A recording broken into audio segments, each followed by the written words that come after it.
Muy buenas tardes, soy Martín Jacks, investigador del Centro de Ciencia del Clima y la Resiliencia, CR2, y les doy la bienvenida al ciclo de charlas Ciencia desde la Casa. Agradecemos a quienes nos están viendo en este momento por Facebook. Hoy contaremos con la presentación La política del cambio climático, análisis de la discusión del proyecto de ley de cambio climático, dictada por Antoine Maggi, Francisco Martínez y Camila Flores. Quienes deseen hacer preguntas, por favor, pueden escribirlas en la sección de comentarios del video y las leeremos al finalizar la presentación para que puedan ser respondidas.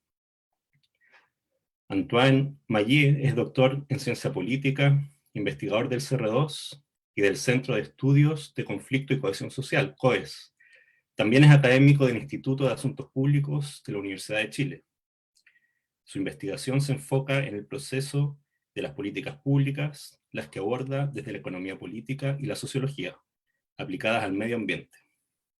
Francisco Martínez es licenciado en Ciencias Políticas y Gubernamentales, estudiante del Magíster en Ciencia Política del Instituto de Asuntos Públicos de la Universidad de Chile y pasante del CR2.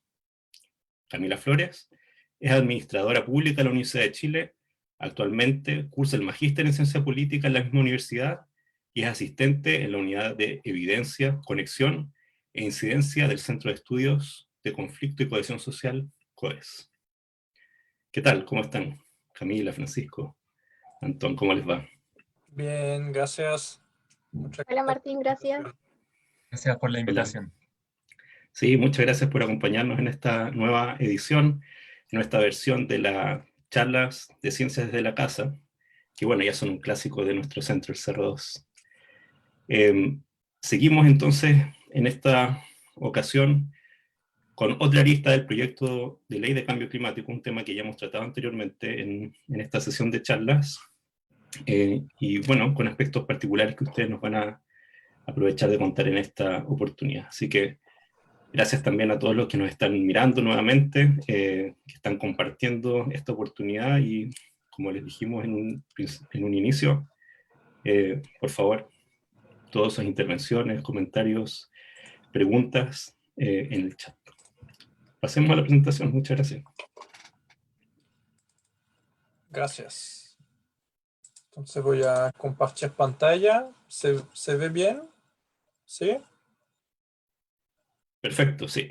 Perfecto. Bueno, muchas gracias Martín y José por organizar esta presentación y bueno, un gusto saludar a los que nos ven en vivo, que nos pueden ver después también.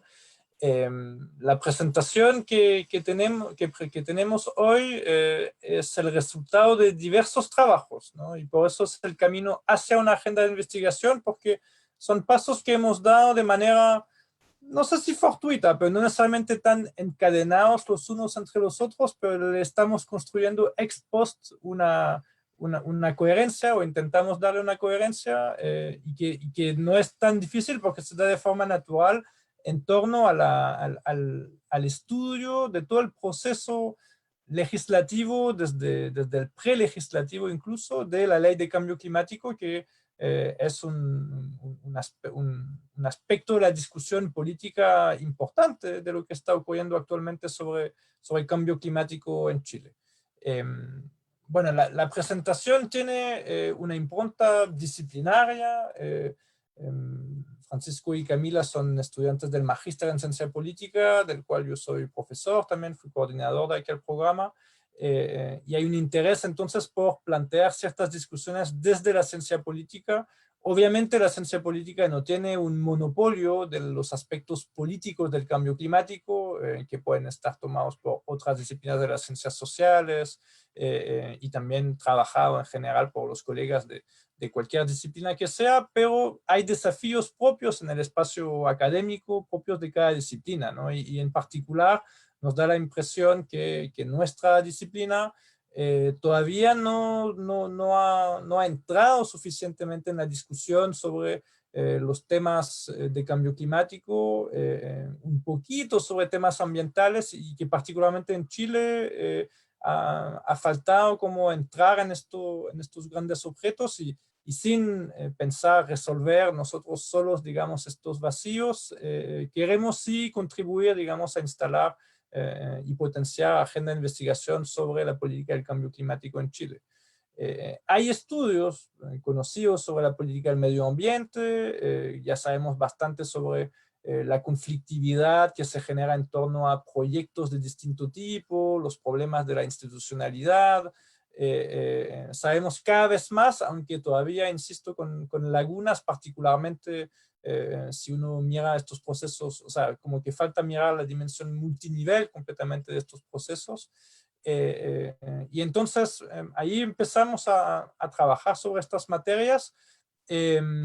La verdad, con un origen relativamente, o sea, más con una impronta, con cierto voluntarismo de que nos enteramos de la existencia, de la creación, en el fondo, del observatorio de la Ley de Cambio Climático, impulsado por Pilar Moraga, del CR2, que es como un proyecto satélite del CR2 de alguna manera, y empezamos a participar desde ahí con el interés de sumarnos a este esfuerzo y de desarrollarlo desde nuestra disciplina, viendo que había mucha reflexión de derecho, ¿no? Y con la idea de colaborar. Entonces, la presentación va a dar cuenta de cómo hemos entrado en esta materia y esperamos, más allá de nuestro recorrido personal, que deje como algunas preguntas que vaya construyendo, problematizando algunas preguntas de los aspectos políticos, entonces, del cambio climático y de cómo finalmente también no solo el cambio climático en sí, sino como cómo se construye una política pública para hacerse cargo del cambio climático, no para tratar. Ahí cuando hablamos de política pública, muchas veces está la idea como de resolución, ¿no? Que la política pública puede resolver algo, una cosa que desde los estudios políticos de los procesos de política pública tenemos cierto cuidado, que es muy difícil de resolver y particularmente para un problema como el cambio climático con un nivel de complejidad muy grande. Entonces, los tres momentos son, primero, hablar de la puesta en la agenda, que corresponde a un policy brief que está disponible en el sitio del Observatorio de la Ley de Cambio Climático. Luego nos interesamos con un equipo más grande, y que aprovechamos para saludarlos también. Trabajamos sobre el proceso de consulta pública del anteproyecto, y en un tercer momento les vamos a contar de una iniciativa que está en curso de estudio de la incidencia de instituciones científicas en la misma discusión del proyecto de ley y particularmente del CR2.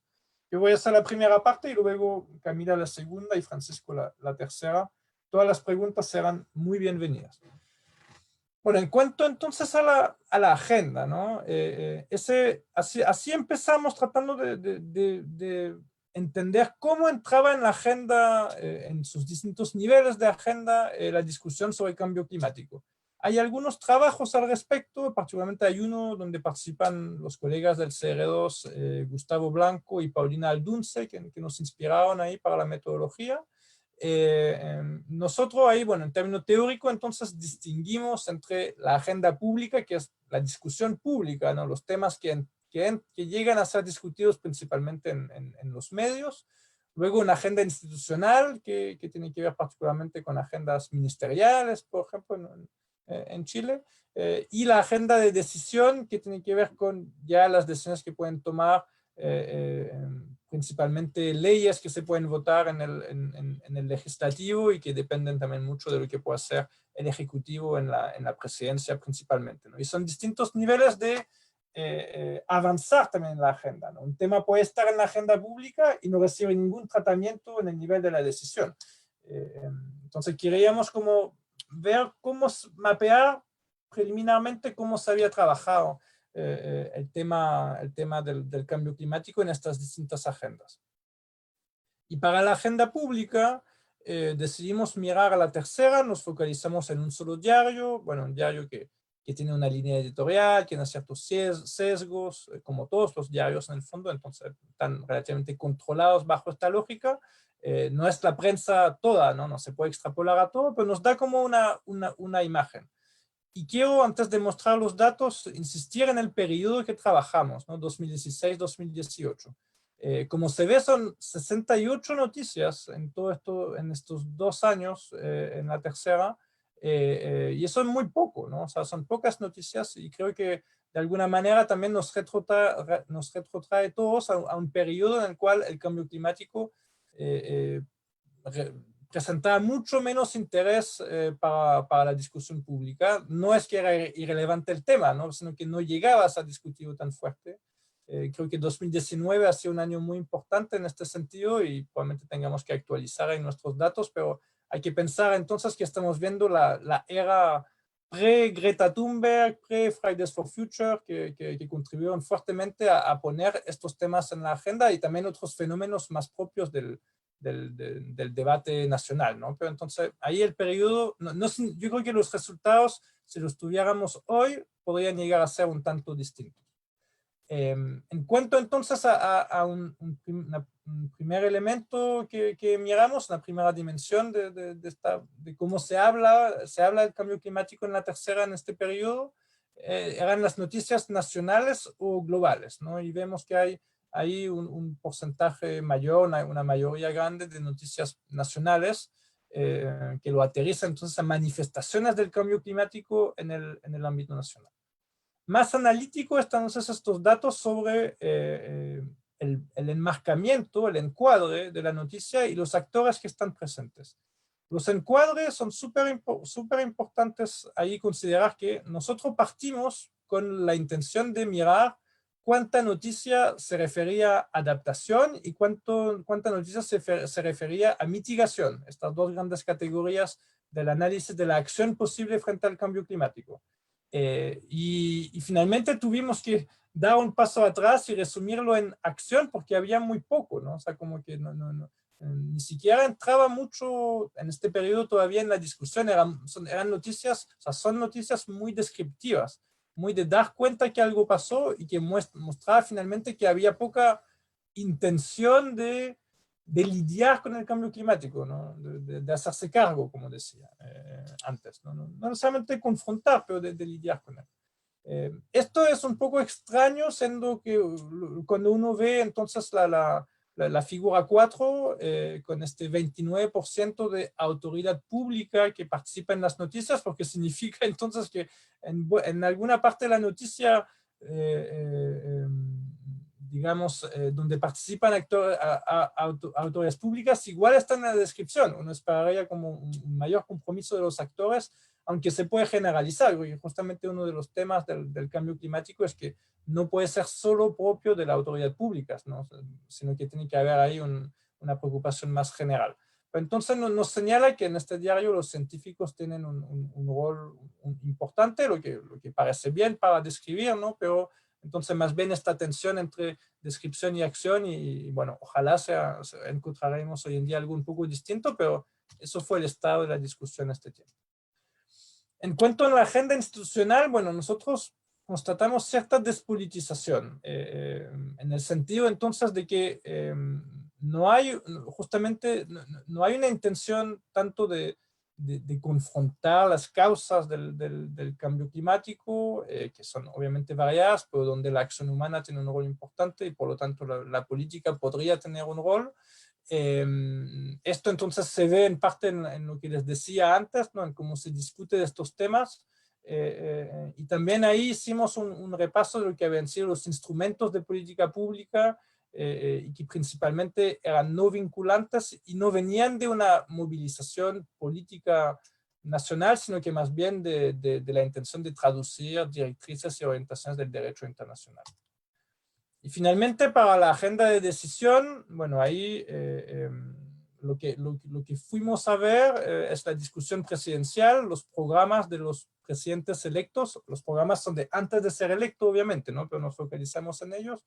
Y cuántas veces se mencionaba el cambio climático, y ahí vemos un aumento bastante importante que muestra en parte que el tema ha entrado, y de nuevo ha entrado de manera muy reciente, ¿no? O sea, visto desde el estudio de las políticas públicas, estamos con un tema muy joven, y de ahí el interés también por estudiar la ley de cambio climático.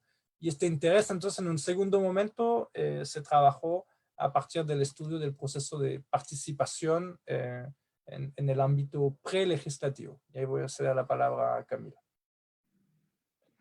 Gracias, Antoine. Bueno, tal y como decía Antoine, nuestro proceso como de investigación lo enfocamos en 3 momentos. Yo me voy a referir al segundo, más de la observación que realizamos al proceso participativo dentro del proyecto de ley marco de cambio climático. Me gustaría primero señalar que el proceso participativo y de consulta que orientó el proyecto de ley en realidad se dividió en 2 procesos. Uno realizado a través de diálogos entre noviembre de 2018 y enero de 2019, el que no observamos, pero el segundo, que sí pudimos observar, que correspondía a los procesos de consulta al anteproyecto de ley de cambio climático. Este proyecto lo observamos bajo la modalidad de observación participante, duró 44 días y se desarrolló entre junio y julio del año 2019. Dentro del propósito que se declaraba de este proceso fue traspasar los principales objetivos y alcances de la ley y recoger las opiniones y observaciones ciudadanas. Eso era lo que se declaraba. Pero además este proceso se caracterizó por ser desarrollado a lo largo de Chile, a través de 24 talleres en todo el país, pero principalmente en las capitales regionales, lo que también nos llamó mucho la atención al momento de observar, con la participación de aproximadamente de 958 personas en todos los talleres presenciales, y también con una modalidad online, como con un segundo chance para poder participar a través de un portal web, donde todas las personas, organizaciones podían subir observaciones a este anteproyecto. El equipo de investigación pudo asistir a 10 de los 24 talleres, lo que nos permitió también cubrir 8 regiones de Chile, lo que igual fue bastante representativo, y eso fue en parte gracias a que los 7, como miembros del equipo, también proveníamos de distintas regiones del país. Así pudimos cubrir región del Maule, O'Higgins, Valparaíso, Los Ríos, Araucanía, región metropolitana, etcétera. Y así también pudimos cubrir un espectro más amplio. La siguiente. Ahí. Dentro de las observaciones que pudimos destacar fue cómo se desarrolla este proceso participativo.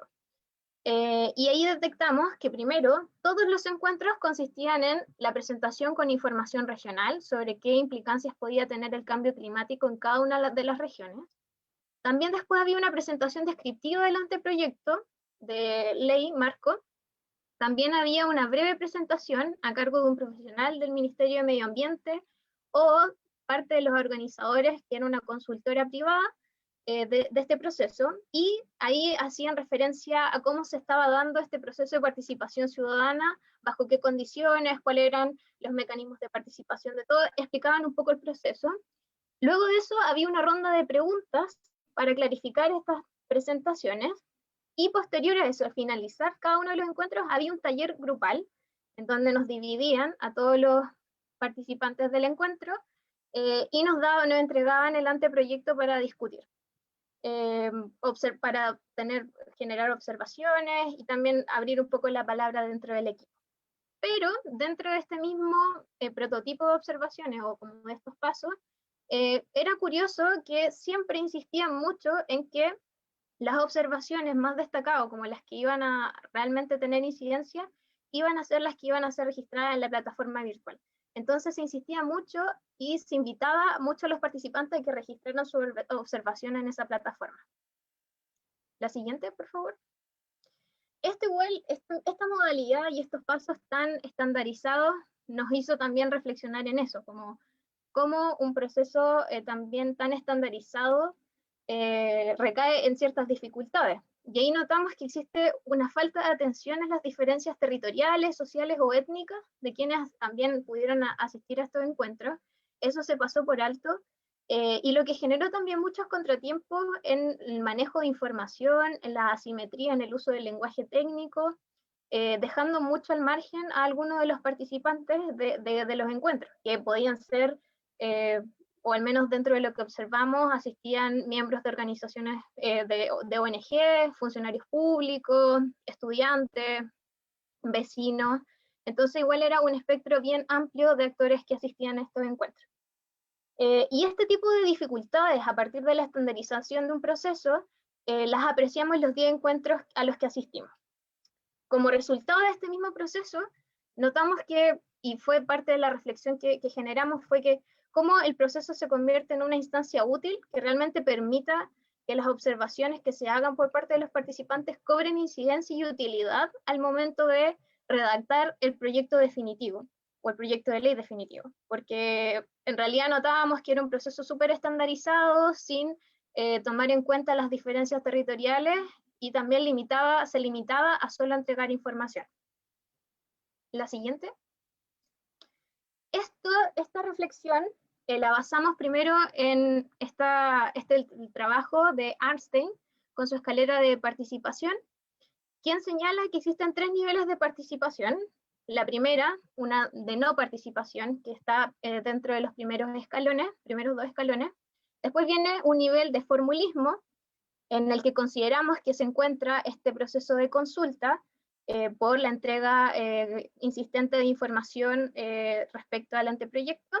Y después finalmente están los escalones de poder ciudadano, en donde se señala que en realidad existe una participación vinculante con los actores a quienes se consulta. Y aquí me gustaría leerles una observación del proceso que hicimos a partir de uno de los encuentros a los que asistimos, y dice: la consulta tuvo una índole más informativa que consultiva. Incluso el trabajo en grupos, si bien produjo indicaciones, fue bastante mediado por los profesionales del Ministerio del Medio Ambiente y en acotado tiempo. Sin el apoyo de los profesionales del Ministerio no hubiera sido posible realizar indicaciones.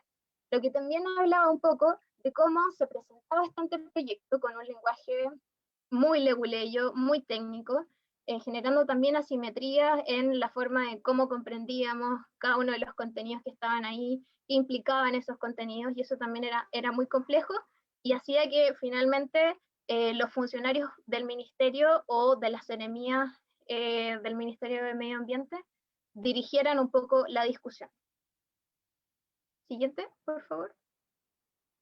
Otra de las observaciones que pudimos realizar a partir de este proceso fue, bueno, como les señalé, el enfoque informativo de todos los encuentros, el hecho de que se realizara especialmente en las capitales regionales con excepciones muy, muy puntuales, por ejemplo, La Unión, que fue uno de los encuentros, pero todos los demás fueron Talca, Rancagua, Valparaíso, sin abordar como el resto de las ciudades o provincias de cada una de las regiones.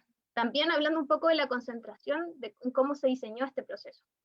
También en la asimetría de la capacidad de participación, debido al uso del lenguaje técnico, y también el cuestionamiento de parte de los asistentes, porque existieron muchas interpelaciones a los organizadores de cada uno de los talleres, en donde los asistentes decían cómo realmente nuestras opiniones van a ser consideradas al momento de escribir este proyecto de ley, y de qué forma nosotros vamos a poder incidir en este proceso. También, bueno, los espacios de reflexión grupal, participaron actores de diferentes espacios y sectores, lo que también habla un poco de la inclusividad que permitió este proceso. Dentro del promedio de participantes, apreciamos que habían 48 personas por cada uno de los encuentros, pero siempre se ponía mucho énfasis en que las observaciones y sugerencias ingresadas en el portal web iban a realmente tener injerencia en el anteproyecto y en las modificaciones que se le iban a hacer. Y una observación que no incluimos en el PPT también fue que en varias ocasiones parte de los actores o los participantes de estos talleres señalaban la falta de incluir cuál iba a ser, por ejemplo, el nivel de capacidad de los sectores regionales o locales para poder adaptarse o mitigar el cambio climático, y también para poder ver cómo podíamos expandir un poco más la educación medioambiental. Y eso no estaba considerado según los participantes en el anteproyecto. Ahí dejo a Pancho que nos hable un poco sobre la incidencia de la ciencia. Bueno, luego de pasar por la puesta en agenda del cambio climático y analizar el proceso participativo para la construcción de este proyecto, yo voy a hablarles sobre cómo ha sido la incidencia de la comunidad científica durante la tramitación del proyecto de ley en el Congreso.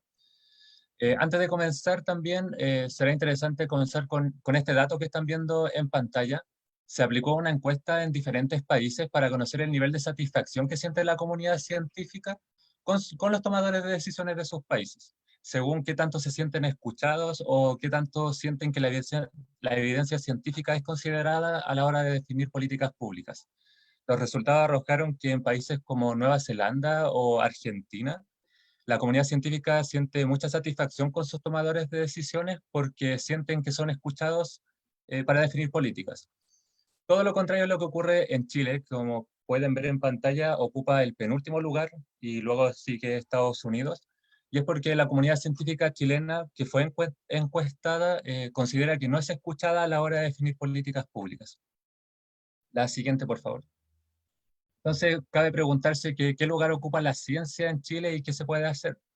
La encuesta anterior fue en el contexto de las políticas para el COVID, pero también puede aplicarse el análisis que hay detrás para el campo del clima. La evidencia científica es fundamental para hacer frente a la crisis climática, pero también somos testigos de cómo la comunidad política internacional lleva décadas intentando ponerse de acuerdo sin conseguir grandes resultados. Esto cambió un poco luego del Acuerdo de París, donde la comunidad científica tomó acciones concretas para incidir en la arena política. Desde entonces, el estudio sobre la interfaz entre la ciencia y la política ha crecido notoriamente en el campo del clima. Esta literatura que les comento da cuenta de que existen dos entradas para entender esta problemática.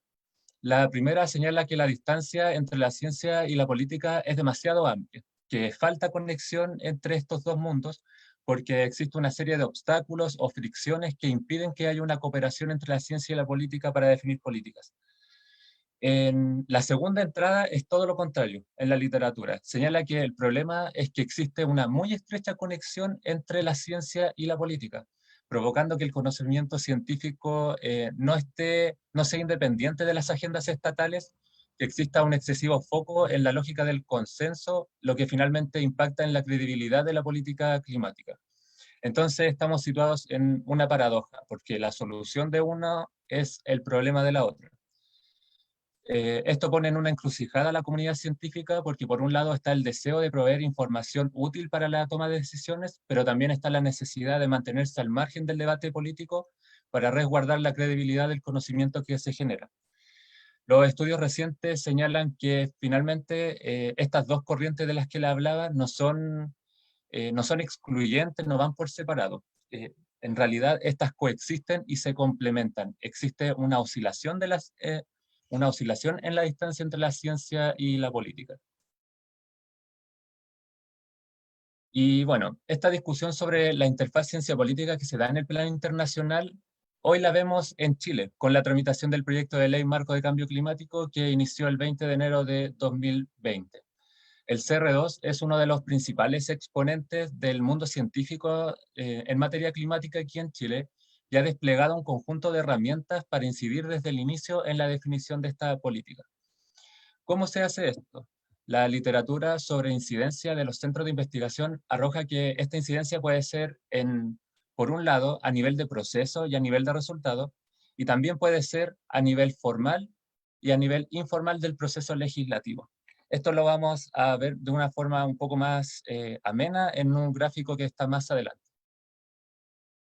Entonces, el diagrama que ustedes están viendo en pantalla refleja que la estrategia de incidencia del CR2 oscila durante el proceso legislativo entre la ciencia y la política, habiendo momentos en que hay una mayor cercanía con la esfera política institucional y otras en las que no tanto, en donde el CR2 se aboca mucho más a labores académicas y también establece puentes con actores no estatales o no gubernamentales, por ejemplo, con organizaciones de la sociedad civil.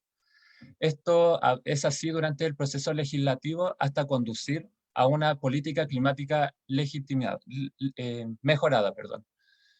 La hipótesis y el diagrama reflejan la discusión que mencioné anteriormente sobre la distancia entre la ciencia y la política, que finalmente coexisten y tienen impacto en el resultado.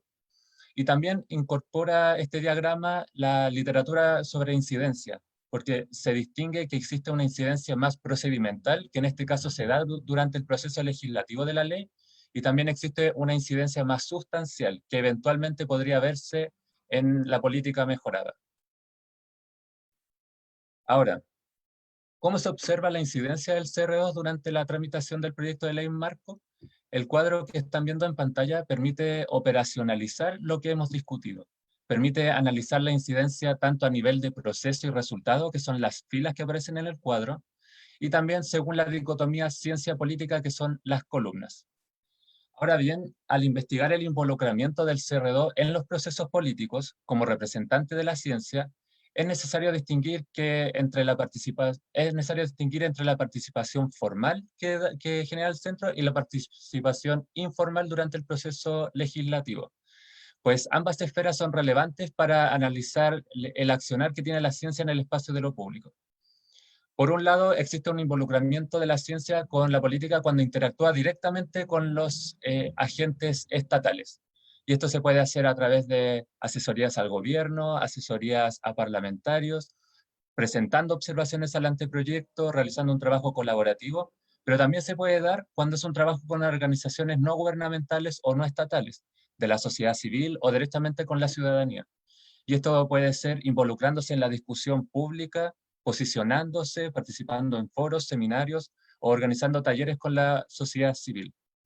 En este sentido, el resultado de esta incidencia se puede ver eventualmente de tres tipos. Por el lado de la ciencia, puede mejorar la percepción que se tiene sobre el rol que ocupa el CR2 en este proceso y puede favorecer el liderazgo académico.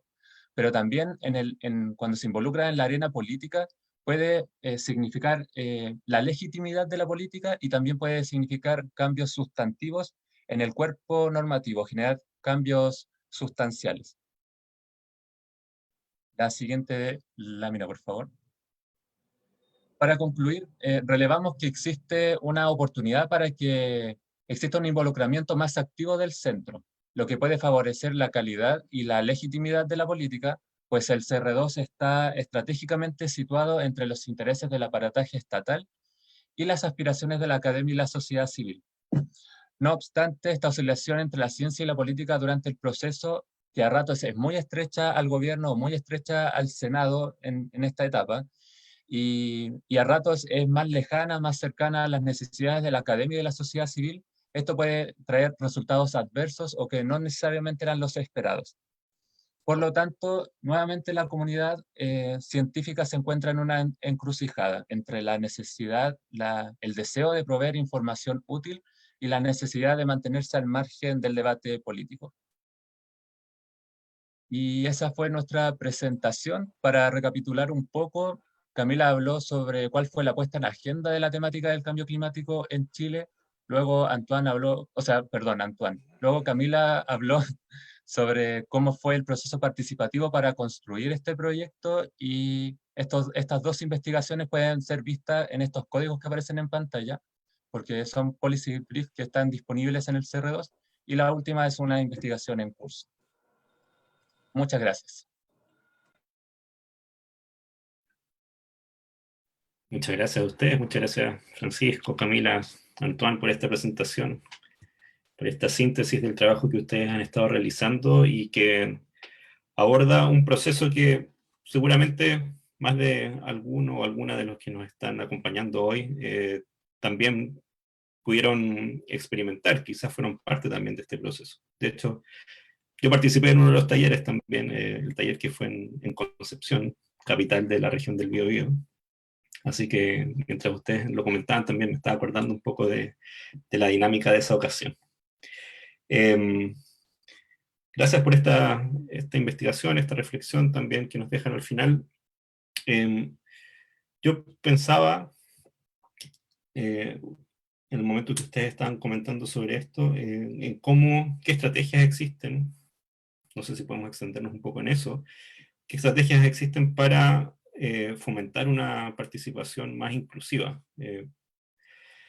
Estaba pensando, por un lado, este mareo de información, esta inundación de información que uno recibe, por ejemplo, cuando ya en la adultez y entrando, por ejemplo, a la vida laboral, quienes están afiliados a una AFP, por ejemplo, tratan de indagar un poco de qué se trata una AFP o de qué se trata una ISAPRE, o incluso también, bueno, ya sea en el sector privado o en el sector público, ¿verdad? Si uno quisiera saber bien cómo funciona FONASA y uno recibe folletos así con un montón de información y en un lenguaje técnico, un lenguaje leguleyo, como decían por ahí también en la presentación. Y aunque uno se predisponga, ¿verdad?, a leerlo con atención y a descifrar lo que dice ahí, igual uno tiene un montón de dudas.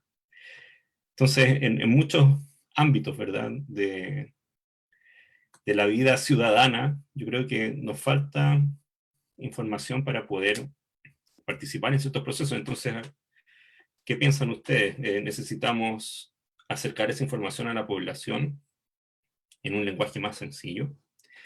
¿O necesitamos también educar más para que, no sé, eventualmente podamos entender lo que se está informando en ese tipo de instancias? ¿Dónde está el desafío principal? O quizás son los dos, no sé. ¿Qué opinan? Gracias, Martín. Yo voy a responder quizás eso, tengo un par de ideas al respecto.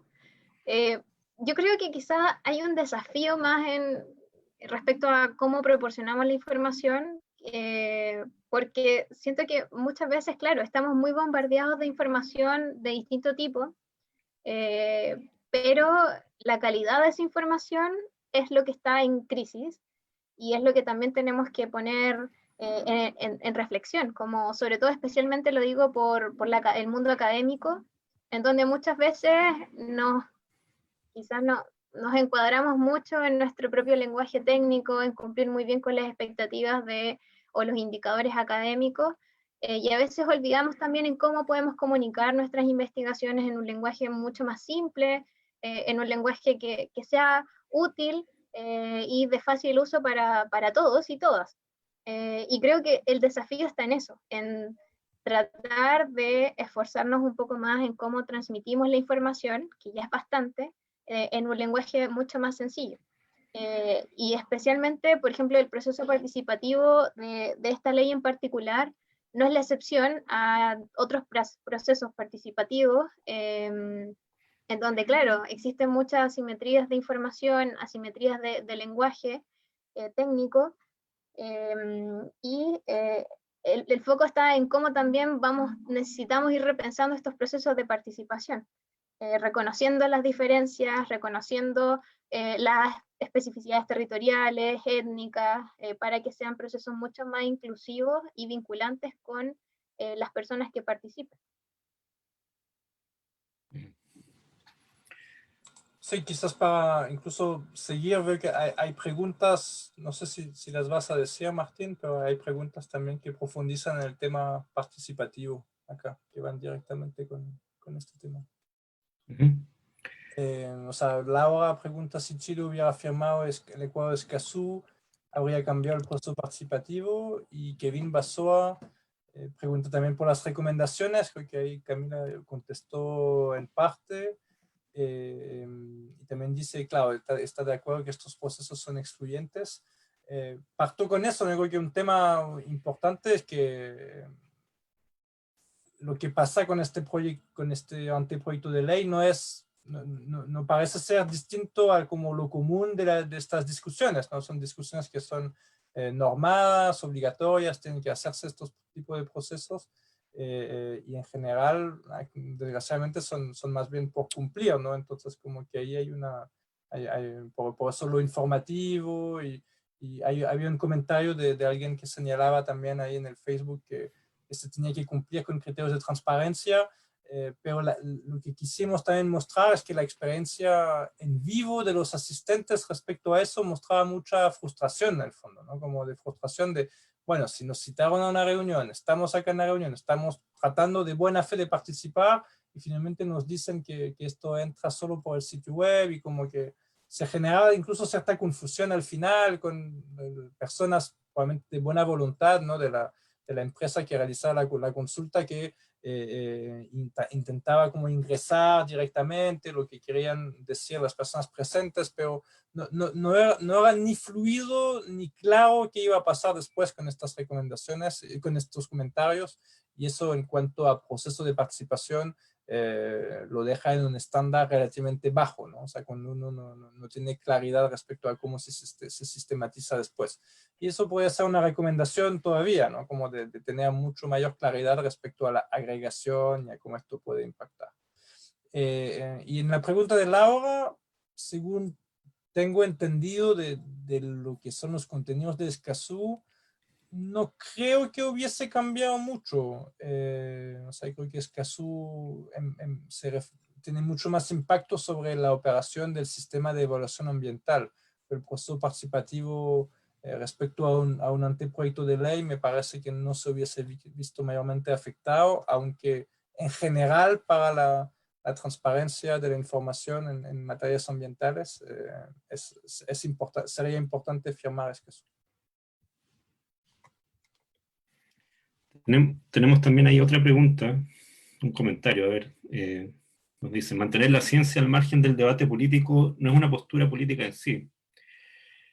Podría llegar a favorecer a los grupos que tienen mayor poder o injerencia, pero no se basan en el conocimiento. Entonces, nos dicen, creo que uno debería preguntarse cuál es el rol social de la ciencia en este contexto de cambio climático.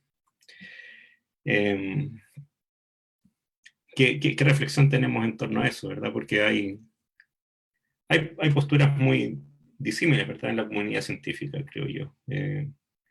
La ciencia tiene, por supuesto, un potencial de incidencia, pero es necesario que, o corresponde, son dos preguntas complementarias, ¿verdad? Es necesario, corresponde que los científicos hagan ciencia con miras a la incidencia o no. No sé qué reflexión tienen ustedes al respecto. ¿Voy yo? Uh-huh. Bueno, claro, yo creo que sí, la ciencia tiene un rol social en este proceso, pero es un esfuerzo que tiene que darse en distintas direcciones. Nosotros en este proyecto que está en curso, intencionalmente quisimos distinguir entre la incidencia que se da en la arena política, pero tanto a nivel como en la esfera política más institucional, pero también en la esfera del mundo no estatal o no gubernamental, porque son dos arenas que son fundamental que se trabajen desde los esfuerzos que puede hacer la ciencia, pero también están estas disputas dentro de la comunidad científica que claro, está el deseo de querer proveer información útil e informar a la ciudadanía para generar cambios sociales, pero también existe un temor que puede afectar a las disciplinas, que puede afectar a sus metodologías o la credibilidad de las investigaciones. Entonces, de alguna manera está este temor, pero a mi parecer no debe existir una limitación de la comunidad científica en este sentido, porque no afecta la calidad de las investigaciones que se involucren más activamente en los procesos políticos que se están dando. Ahora también tiene que darse un cambio por parte de la misma esfera institucional o los mismos actores políticos que se tienen que abrir a recibir los aportes o la evidencia que proporciona la comunidad científica y también los aportes que puede hacer el mundo de la sociedad civil. Entonces tiene que haber como esfuerzos para incidir o esfuerzos por parte de la arena institucional para también canalizar todos estos aportes que se pueden hacer desde distintas direcciones. Okay, sí, muchas gracias. A ver, para profundizar un poco en este modelo que ustedes proponen de la oscilación, tenemos una pregunta justamente acerca de si pueden profundizar un poco más en ese modelo de la oscilación y en qué sentido podría ser deseable o indeseable oscilar en lugar de escoger una estrategia más coherente. Eso en primera instancia. No sé si Antoine quiere responder, sí, que es un poco más crítico de la oscilación. Sí, bueno, muchas gracias Marco por estas preguntas. A ver, lo que pasa es que la oscilación en el fondo tratamos de pensarla como un poco una alternativa a las casillas separadas, ¿no? O sea, como están como las casillas separadas en el marco teórico de, por un lado hago ciencia para la ciencia y me quedo ahí, y por otro lado me meto directamente en la discusión política con participación directa y ahí como científico pierdo mi diferencia, ¿no? Entonces, nosotros sentimos y hay literatura también que habla de eso, de que esta separación dicotómica nos da bien cuenta de lo que se puede estar haciendo. Entonces, hay una oscilación finalmente de la misma discusión, ¿no? En el fondo de la discusión la discusión se va acercando a lo político, puede volver a tomar algunos elementos más científicos de evidencia y así ir avanzando hacia un punto final, que finalmente no sabemos dónde va a estar, es un poco, porque además que la discusión no ha terminado, pero un poco que este punto final, su lugar, habrá que hacer alguna evaluación al final de cuánto finalmente la ley de cambio climático, la ley marco de cambio climático, ha sido basada en evidencia. Y ese es lo y ahí puede haber también una oscilación entre algo donde la evidencia sería central o si no simplemente la evidencia sería algo secundario. Eso es lo que queremos empezar a visualizar y para que esto se produzca, es decir, esto me refiero a una política pública basada en evidencia, lo que nosotros bajo nuestro supuesto sería más legítima y sería una mejor política, ¿no? Le pusimos ahí más efectiva. Esto puede producirse mediante operaciones directamente de lobby o de participación directa o también desde participación indirecta, como que la estrategia por eso está en otro gráfico y puede tomar distintos caminos, ¿no? O sea, ahí yo creo que hay líneas que probablemente se pueden administrar al mismo tiempo de, por un lado, interpelar la opinión pública, por otro lado, hacer reuniones cara a cara con policymakers de alto nivel para tratar de convencerles y ir así como ocupando todas las herramientas posibles de la influencia. No todas se pueden usar al mismo tiempo porque también se generan estas tensiones que mencionaba Francisco. O sea, si uno está tratando de hacer una estrategia, por ejemplo, de apoyarse en grupos movilizados de la movilización social, se hace más difícil dialogar a la vez con el gobierno o algunos actores empresariales y viceversa, ¿no? Eso requiere también una estrategia clara y ahí también entramos en estas tensiones, en estas ambigüedades, ¿no? Donde si bien una organización como CR2 puede presentarse como científico, del momento que uno hace ciertas acciones en colaboración con otros actores, también otros lo ven como saliendo de este espacio y entrando más en esta línea de abajo de la política, ¿no? Es un juego de muchas tensiones que queremos graficar y tenemos sí la dificultad de que estamos plenamente en eso, ¿no? O sea, como hay una voluntad de CR2, del Observatorio de Ley Marco del Cambio Climático de influir, de tratar de tener una mejor ley, y estamos a la vez levantando información para sacar lecciones también de este proceso en curso. Y entonces, siguiendo con este tipo de preguntas, ¿qué relación visualizan ustedes entre el modelo de participación que se usó y el carácter tecnocrático y reciente de la agenda institucional de cambio climático?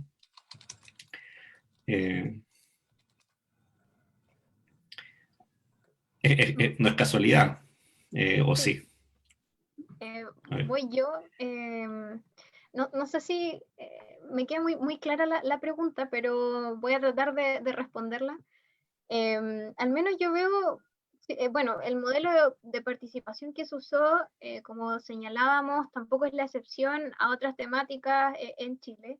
En Chile se tienden a dar muchos espacios de participación o consulta ciudadana, pero aún estamos muy cortos sobre cómo esos espacios realmente son vinculantes con los territorios o como con los ciudadanos que participan en esos espacios. Y creo que en ese sentido quizás el estallido social y la misma realización de cabildos, de asambleas territoriales, nos dio también como una muestra de cómo nuestros procesos participativos institucionales, tan tecnocráticos, tan formales, se están convirtiendo se convirtieron o se expresaron en la necesidad de estos espacios un poco más dinámicos, más ricos de convivencia local, de convivencia social, ciudadana, territorial, Y eso igual es bien interesante. Y ahí, en ese sentido, creo que un proceso participativo tan tecnocrático como el que pudimos observar en el anteproyecto de ley, condice también como con el carácter y quizás la agenda corta que tenemos sobre el cambio climático en Chile. Creo que aún nos queda mucho por trabajar el tema, mucho también por investigar y mucho también por encontrar soluciones a algo que ya se nos viene encima y que es necesario abordar pronto. Así que eso es más o menos lo que puedo decir en relación a este proceso tan de carácter tecnocrático y cómo se ve en la agenda. O sea, finalmente la forma de consulta, ¿verdad?, refleja también una suerte de ideología que hay detrás, ¿verdad?, del proceso de participación. Y yendo entonces a reflexiones acerca de cómo esto podría ser de otra forma, alternativas, nos preguntan, y les preguntan a ustedes específicamente, cómo ven el rol de la comunicación social y popular y la bajada de la ciencia y estos temas a las comunidades campesinas. Y envían saludos desde La Plata, en Argentina. No sé si Pancho... Francisco, ¿te animas? Sí, ya, ahí voy a ver cómo resulta. La estoy releyendo para inspirarme. Pero bueno, yo creo que desde el mundo de la ciencia, el eje que es más comunicacional es fundamental para el tema de generar transformaciones sociales. Por ejemplo, se me ocurre el tema de los glaciares. Hace no mucho participé de un seminario en donde se abordaba el tema de los glaciares y un diagnóstico que se comparte entre la comunidad científica es que no existe conocimiento sobre la importancia que tienen los glaciares para el ciclo completo que tiene el agua y entender cómo esto se conecta con la conflictividad ambiental que puede existir en los territorios, y ahí quizás lo vinculo un poco con el tema de las comunidades campesinas. Entonces, la comunicación social y popular en transmitir conocimiento desde la ciencia en un lenguaje mucho más ameno y que sea más comprensible tanto por los tomadores de decisiones, pero también para la comunidad y la sociedad en general, es fundamental para que exista una comprensión sobre los procesos que se están viviendo y que de alguna manera influyen también en los procesos políticos que se dan. Entonces, ahí quizás el tema de los glaciares es un buen ejemplo y también conecta un poco con el tema de la frontera entre Chile y Argentina, y ahí comenté un poco sobre cada uno de los puntos de la pregunta. Sí, una pregunta que se escapa un poco de nuestra especialidad, ¿verdad? Para ser honesto. Pero quizás conecto también con algo que mencionábamos al comienzo, ¿no? Por una parte está esto de hacer una consulta que se diseñe de arriba hacia abajo, ¿verdad? De forma más inclusiva, de forma más directa, con un lenguaje más claro y con menos trabas. Pero por otro lado, está también esta necesidad eventualmente de dotar de más elementos, ¿verdad?, a quienes participan en la discusión. Ahora, claro, eso puede sonar quizás un poco paternalista, ¿no? Y quizás esa es la visión que hay en estos procesos consultivos también, ¿no? De decir, bueno, a ver, vamos a hacer la instancia para que todos puedan opinar, pero en realidad sabemos que los especialistas somos nosotros quienes están al mando de esta ley. No sé si ese fenómeno es característico del proceso, particularmente en Chile, de consulta, pero algo de eso hay, ¿no? Alguna suerte de arrogancia, quizás, de la tecnocracia respecto a los participantes, al resto de la población. Otra arista del asunto en este modelo de oscilación que ustedes planteaban, piensan que en Chile una parte de la comunidad científica se resta de participar directamente en las políticas públicas por temor a que pueda ser afectado su financiamiento. O sea, como caer en una lista negra científica. Sí, depende de qué financiamiento estamos hablando, ¿no? En el caso de los fondos, por ejemplo, no lo veo mucho eso porque también la decisión se mantiene dentro del ámbito justamente, o sea, dentro de pares científicos, ¿no? Lo que sí existen muchas relaciones donde puede haber cierta autocensura cuando se participan en estudios financiados tanto por lo público como lo privado, donde ahí lo que puede jugar mucho es, claro, es el temor, o sea, como bien se dice acá, como la autocensura, ¿no? Como, no es que vaya a haber una amenaza abierta, pero una cierta preocupación. Yo creo que eso puede ser puede ser un tema, pero habría que, o sea, habría que estudiarlo más directamente. Yo creo que justamente con un poco la invitación que hacemos a partir de estas categorías, de cómo los propios científicos ven su rol en la discusión pública, o sea, nos hace falta saber más de eso, ¿no? Cómo la comunidad se ve a sí misma, cuáles son las intenciones de participar, las formas que se ven, y de ahí también ir construyendo. Obviamente ya hay experiencias, ¿no? Pero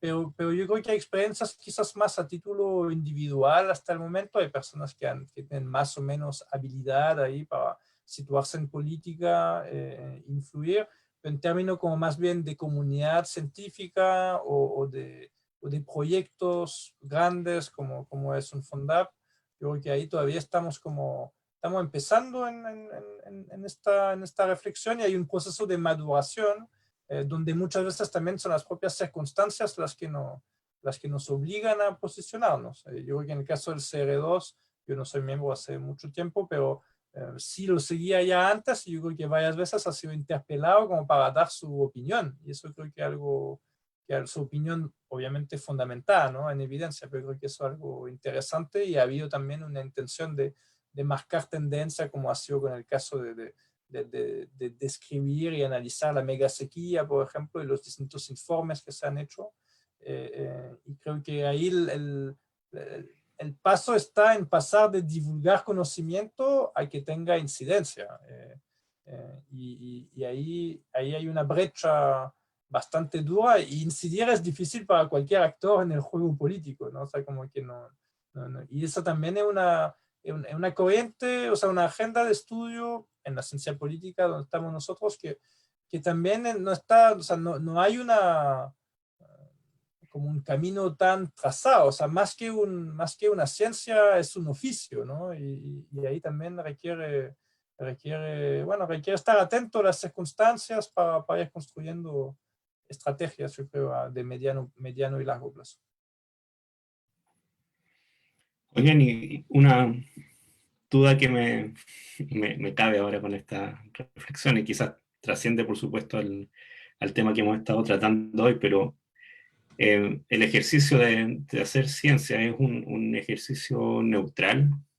Es la ciencia completamente ajena a una mirada subjetiva. Por supuesto, esto ya da para otro conversatorio, pero no sé si quieren comentar quizás con respecto. Me encanta la pregunta, perdón que voy a contestar yo, pero me encanta la pregunta, creo que hay que hacérsela siempre. Yo me quedo desde las ciencias sociales como piso, está lo que dice Max Weber al respecto, ¿no? Que en la misma selección de las preguntas de investigación ya hay una forma de compromiso. Luego Weber dice que en el tratamiento uno debe como tratar de apuntar a un horizonte de objetividad, de neutralidad, eso ya es discutible.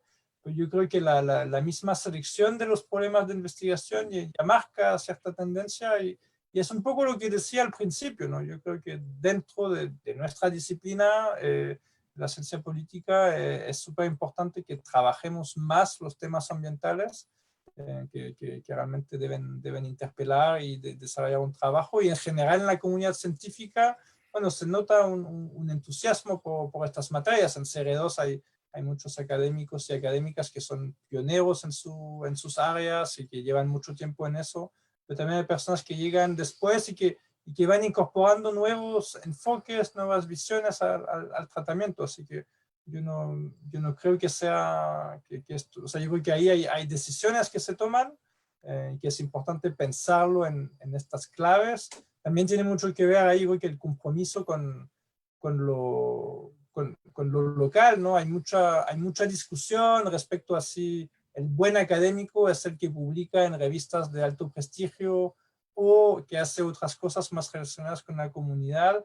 A mí me parece que a mínima también se puede explorar un camino que puedan retribuir un poco a las dos cosas, ¿no? O sea, buscar ángulos de investigación, preguntas de investigación que permitan situar la discusión local en este contexto global de la publicación de alto impacto, no como no como lo único que uno hace, pero ya buscando eso y luego complementando con otras actividades. Y creo que en CR2 hay hartos ejemplos también de personas que empujan para el trabajo respecto a ciertas regiones en particular, y finalmente eso termina construyendo como un debate nacional al menos que yo creo que es fundamental en eso, y que también, o sea, no es algo objetivo, ¿no? Como que si nos dejamos llevar por las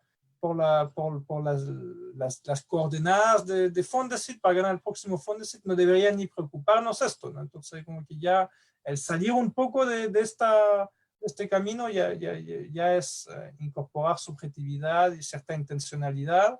Creo que tenemos que fortalecer eso para poder jugar en los dos. En fin. Bueno, Antonio, ahí ya estamos al límite del tiempo, ¿verdad? Pero parcialmente respondiste la última pregunta que aparece de parte de los participantes de hoy. ¿Qué esfuerzo deberían tomar las universidades para acercarse más a las comunidades y gobiernos locales? No sé si hay alguna última reflexión respecto a eso. Francisco, me Camila. gustaría quizás complementar un poco lo que decía Antoine y responder a esta pregunta, que creo que en parte, bueno, yo soy de la región del Maule, yo soy de Linares y me fui a estudiar a Santiago. Y claro, pasa mucho eso, que las universidades a veces regionales o las universidades que están como ubicadas más en ciudades o regiones como más locales, a veces no tienen tanta vinculación con los territorios. Y quizás es por también el modelo un poco académico y las exigencias en indicadores que se le exigen a estas universidades, en donde finalmente, por ejemplo, la Universidad de Talca igual tiene que tener una sede en Santiago, o la Universidad de los Lagos, que también tiene en Puerto Montt, Osorno y Santiago. Yo creo que es cierto que las universidades regionales hacen un esfuerzo por vincularse con los territorios, pero creo que esto también tiene que ser un esfuerzo ya quizás más a nivel central. No tengo una respuesta muy concreta a esto, pero creo que sí necesita ser repensado y necesita también vincularse mucho más con los territorios, con las comunidades, investigar las problemáticas locales y tratar de generar soluciones a esas problemáticas en la medida de las capacidades que tenga la misma universidad y los estudiantes. Y para eso hay metodologías como aprendizaje y servicio, que es una metodología en donde los estudiantes pueden hacer intervenciones a escalas muy pequeñas, según como sus propias capacidades, pero en donde trabajan con territorios o trabajan con organizaciones concretas. Y quizás esa sea una buena forma de vincularnos y tener un esfuerzo para acercarnos a eso. Perfecto. Bueno, muchas gracias por estas reflexiones, estas respuestas también a las preguntas de quienes nos acompañaron hoy. Para mí fue una muy buena experiencia compartir con ustedes hoy. Espero que hayan disfrutado ustedes también. Les agradezco una vez más que se hayan sumado a esta instancia de charlas desde la casa. Por supuesto, en este visionado y quizás también en diferido, ¿verdad? Aparecen también otros asuntos a tratar, así que bueno, ahí vamos a estar atentos también al foro. Muchas gracias. Espero que nos podamos encontrar en una próxima oportunidad también en persona, y que tengan una buena tarde nuestros presentadores, ¿verdad? Y quienes nos acompañaron. Gracias a todos, atentos a las próximas charlas. Muchas gracias a José Barraza, a Francisco Muñoz, que también nos apoyan siempre para que esto sea posible, para llegar, ¿verdad?, a todo el globo, y nos vemos. Muchas gracias por la Hasta luego. invitación. Chao. Chao. Abrazo. Chao. Chao.